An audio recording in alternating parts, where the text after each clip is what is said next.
Hi there, Simon here from Next Eco Car and the Irish EV Owners Association. So we've been driving the MG ZS EV this week, and I thought I'd do just a quick walk around to point out a few of the key features. So this car has a 24.5 kilowatt hour battery, which gives it a quoted WLTP range of 263 kilometers. I found on a motorway journey I was getting more like 220. Obviously on a more cross-country journey you'd probably be getting more than that. So yeah, not too far off the quoted figures, all things considered. Now, really like this grille on the front of the car, and this is where we'll find the charging area. And this particular car has Type 2 and CCS charging. So on CCS rapid charger, this car charges at 50 kilowatts. So we'll get an 80% charge in about 40-45 minutes. On a Type 2, 6.5 hours at 7 kilowatts, which is what you get on a standard home charger, should fully charge the car. Just pop those nice plugs back in.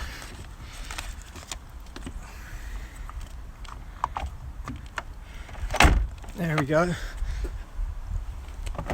One of the nice features actually is when it's charging in the dark, the MG badge lights up there, which I thought was quite a cool feature.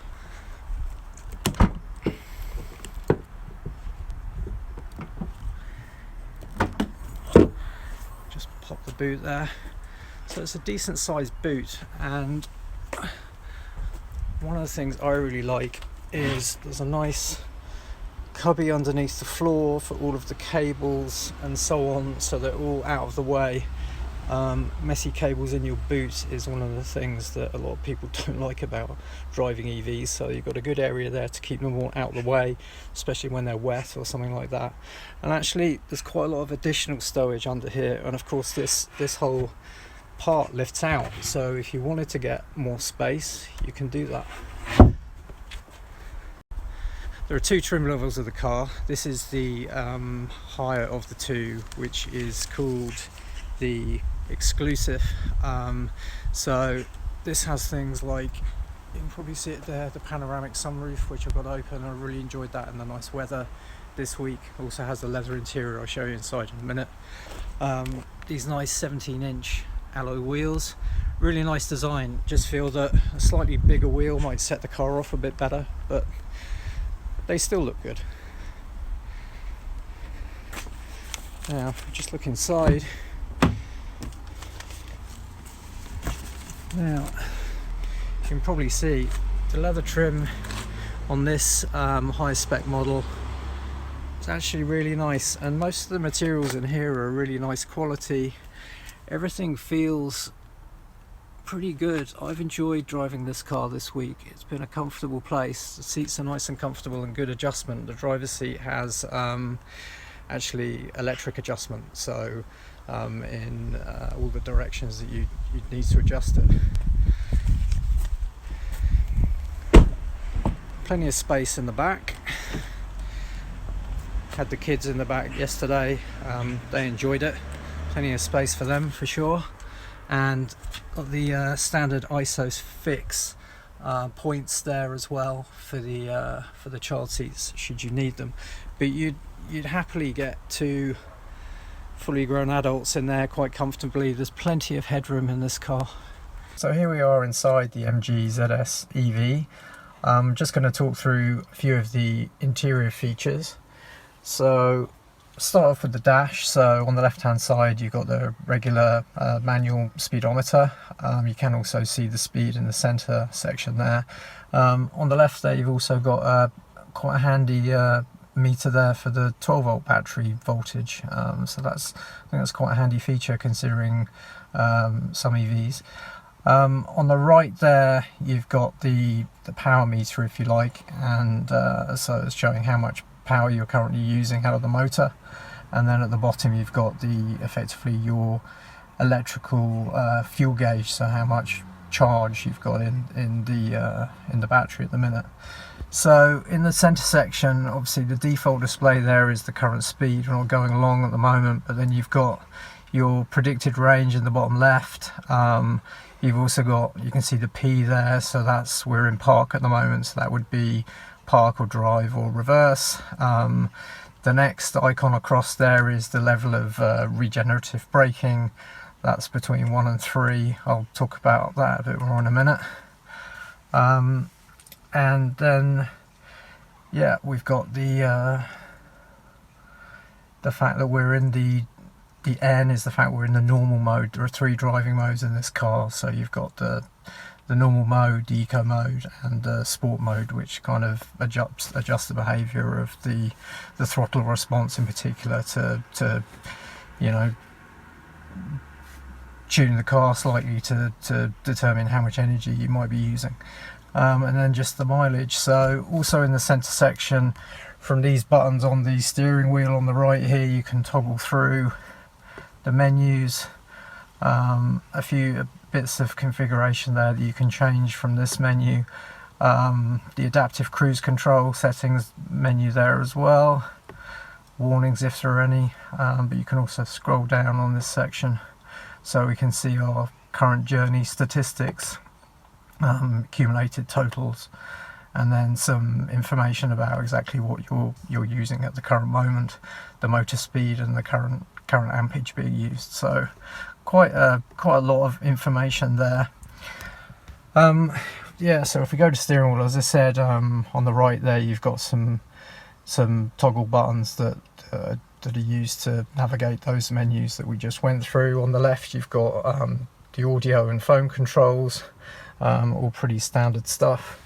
In terms of the stalks, I don't know if you can see, so standard positioning. So on the left you've the indicators on the lights, on the right the wipers and so on, and then just down below is the another stalk for the cruise control and settings associated to that, and also a handy toggle switch on the end of the upper stalk there to turn on and off the lane assist on the adaptive cruise control, which is quite handy.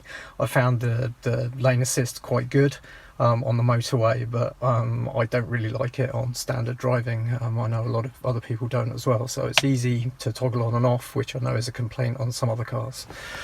So then we've got the infotainment system here. Obviously there are a number of audio options. So at the moment there on the left we've got the radio, but you've also got you know, you can stream music off your phone either by Bluetooth or by plugging it into one of the USB ports. Then the navigation in the middle, and also the car's equipped with Android Auto or Apple CarPlay. Just drop into the nav there.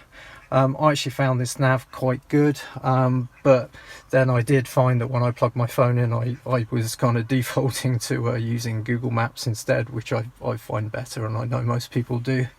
But yeah, some people have complained that this infotainment system can be a bit laggy. It's not the quickest, but I found it totally livable with. You know, if you compare it with some of the higher end cars, then it's not quite as good, but it's certainly got a lot of features, and I found it quite good. So down below there we got the standard aircon. So yeah, standard settings there, and you get a display feedback on the display there as to what you're doing and the direction and so on. Also we've got heated seats on this car as well. Won't be needing those in this weather. If we move into the center section there, so the button here is controlling which drive mode you're in, or gear you're in effectively, so park, reverse, neutral or drive. Pretty standard. Quite a nice toggle switch there. The mode switch is basically adjusting, so am I using the normal mode or eco mode or the sport mode, and yeah, you get feedback as I said. So that now shows sport, normal, eco. You can probably see the predicted range adjusting there slightly accordingly. The center toggle switch there is the KERS, kinetic energy recovery system. To most of us, regenerative braking level. So again, 3 levels on this car. I found myself in normal driving mostly using it in the strongest mode. That's kind of something I prefer anyway. So level 3, and it's, again, if I toggle that, you can see that adjusting. Yeah, it's not single foot driving in this car, but if you use level 3 and you're quite good at anticipating, then it's near as dab it unless you're coming to a halt. So yeah, I found that quite good. And then the final switch there, which says battery, at first I was like, what does that do? But actually that just gives you a very quick way of seeing what the current range is. Obviously a bit bigger than what you see in the bottom left hand corner there, so that's quite nice and easy to understand. What else? So yeah, electronic parking brake, and this model also has the auto hold, which I found quite useful. So as soon as you come to a stop, it knocks on, so you don't have that experience of it creeping forward the whole time or rolling back if you're on a hill. So yeah, that's quite good. What else? So probably my favorite feature on this car, especially in the weather this week, has been the panoramic sunroof, and it goes all the way back. It's very nice, great weather as you can see. So yeah, and you know, good quality materials in this car considering, you know, the price of the car, I think. Some nice soft materials here. This is a bit harder sort of material, but the seats are very nice and comfortable, considering I did, you know, getting on for 500 kilometers the other day. And yeah, good storage space, good size bin there. Got a good handy cup holder there, a nice deep cubby there. I found this a good feature, so you've got a nice little cutout there to put your cable through. The USB sockets are down there for charging. I don't know if we can see them, so you can thread your cable up through there and keep it nice and tidy, which I really like. So yeah, just a few final facts if you're thinking about buying one of these. 7-year warranty on these cars, which is pretty good in comparison with the competition.